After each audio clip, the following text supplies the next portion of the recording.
Think back to your last summer vacation as a child. Probably felt endless. Days stretched on forever. Weeks felt like months. A single year felt like an entire lifetime. Now think about last year. Probably feels like it disappeared in the blink of an eye. So what happened? Did time itself somehow speed up? Or did something inside your brain change? Scientists have spent decades trying to answer that question. And what they've discovered is far stranger than simply getting older. Because by the end of this video, you'll realize that your brain isn't just experiencing time differently. It's quietly rewriting your entire life. Most people believe time speeds up simply because we're getting older. And while age is part of the story, it's nowhere near the whole story. In fact, some neuroscientists argue that time doesn't feel shorter because you're losing time. It feels shorter because you're stopping creating it. That sounds impossible. After all, every year still has 365 days. Every hour still has 60 minutes. Nothing about the clock changes. Yet almost everyone over the age of 30 says the exact same thing. Where did the year go? And this isn't just a feeling. Psychologists, neuroscientists, and memory researchers have been studying this phenomenon for decades. They've uncovered several surprising reasons why our perception of time changes, and none of them have anything to do with clocks. By the end of this video, you'll understand why childhood summers felt endless, why adulthood seems to fly by, and most importantly, why you may be able to slow time down again. But first, we need to understand what your brain is actually measuring. Because here's the first surprise. Your brain doesn't measure time. It measures memories. Imagine waking up tomorrow and living exactly the same day you've lived today. You wake up at the same time, drive the same route, talk to the same people, eat the same lunch, watch the same shows, go to sleep. Now imagine repeating that day for an entire year. If someone asked you how long that year felt, what would you say? Most people assume it would feel incredibly long. In reality, many psychologists believe it would feel surprisingly short. Why? Because your brain is an efficiency machine. Its job isn't to record everything. Its job is to ignore what isn't new. Think about your daily commute. The first time you drove to a new job, you probably noticed everything. The buildings, the intersections, the coffee shop on the corner, the unusual billboard. Your brain was working overtime because everything was unfamiliar. Fast forward 6 months. Now you arrive at work, barely remembering the drive. Did those 20 minutes disappear? Not physically, mentally.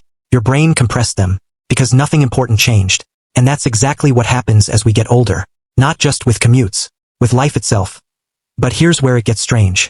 If routine compresses time, why does childhood feel so incredibly long? Children don't have more hours than adults. So what makes a single summer vacation feel almost endless? The answer begins with something every child experiences, almost every single day. Something adults slowly stop doing. Think about being 6 years old. Almost everything was new. Your first bicycle, your first best friend, your first sleepover, your first school trip, your first pet, your first movie theater, your first heartbreak, your first time seeing snow. Every month brought experiences your brain had never processed before. Each one demanded attention. Each one required learning. Each one became a vivid memory. Your brain wasn't just experiencing life. It was building an entirely new map of the world. Novelty forces the brain to pay attention. Attention creates stronger memories. And stronger memories make periods of life feel longer when you look back on them. Now compare that with adulthood. When was your last genuine first? Not just something slightly different. Something completely new. For many people, months go by without one. The same grocery store, the same office, the same streaming apps, the same restaurants, the same conversations, the same routines. The brain loves routine because it saves energy. But that efficiency comes with a hidden cost. Routine removes detail. And without detail, time begins to blur together. But memory isn't the only reason.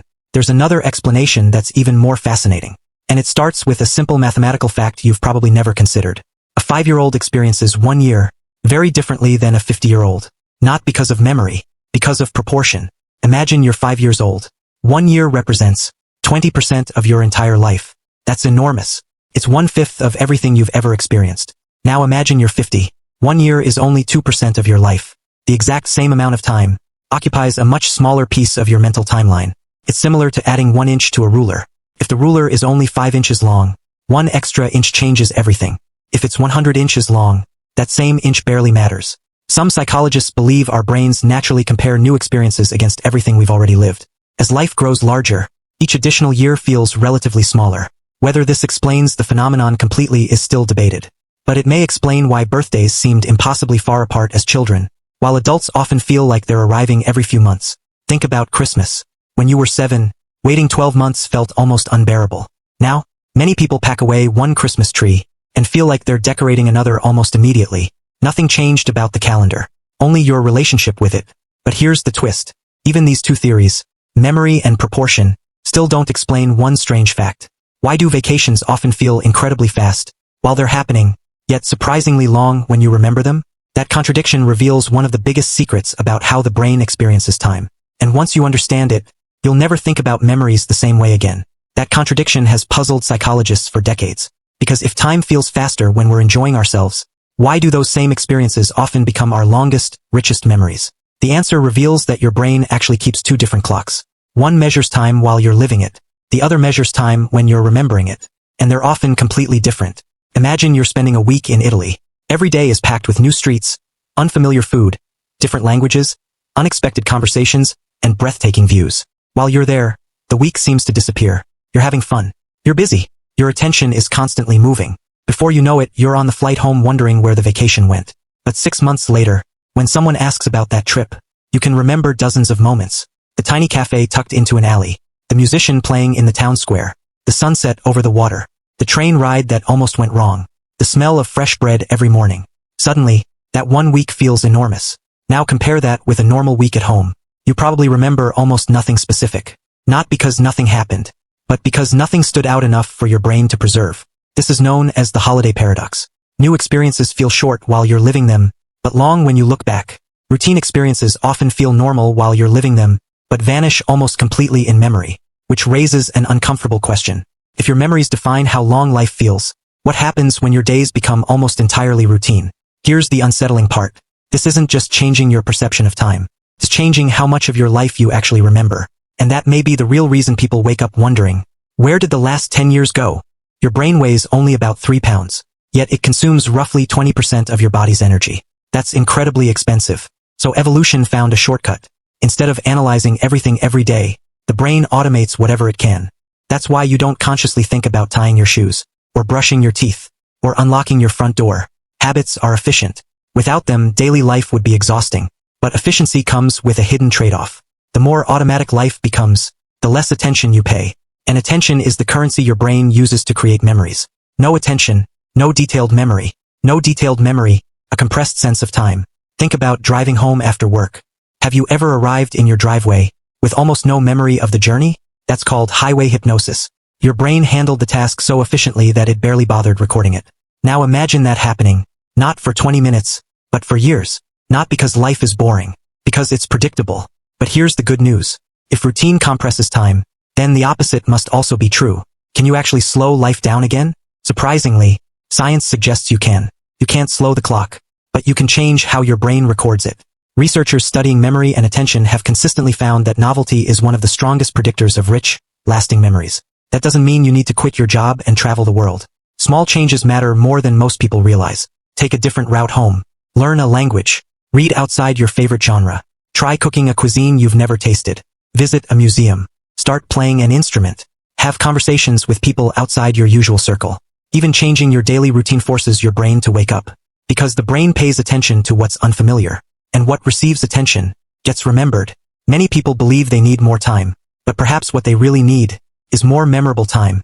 Think about the years that stand out most in your life. Your first year at college. Moving to a new city. Falling in love. Starting a new career. Having children. Those years weren't longer. They were simply fuller. Filled with firsts. Filled with uncertainty. Filled with growth. That's why they occupy so much space in your memory. But there's one final realization, and it may be the most important of all. Because this isn't really a story about time. It's a story about attention. Time hasn't changed. Your brain has. As children, the world feels enormous because everything is unfamiliar. Every day teaches us something new. Every experience becomes part of the map we're building. As adults, we finally master the map. And once the brain knows the route, it stops paying close attention. Life becomes efficient, predictable, comfortable, but also compressed. That's why two people can live the exact same number of years. Yet one feels like they've lived several lifetimes, while the other wonders where the decades disappeared. The difference isn't found on a calendar. It's found in what captured their attention. Maybe the question isn't, why does time move faster? Maybe it's, when did I stop noticing? Because every moment you truly notice, every challenge you embrace, every new experience you allow yourself to have, adds texture to your life. And texture is what makes time feel rich. Not longer, but fuller. So the next time you catch yourself saying, I can't believe it's already the end of the year. Remember this, the clock isn't speeding up. Your brain is becoming more efficient. And while you can't stop getting older, You can stop letting your days blend into one another. Seek new experiences. Stay curious. Learn something difficult. Take a different path. Create more first. Because in the end, a meaningful life isn't measured by how many years you lived. It's measured by how much life you packed into those years. If you enjoyed this video, leave a like and subscribe for more deep dives into some incredible things you never knew. And if you think time moves fast now, wait until you discover what your brain is doing while you sleep. I'll see you in the next video.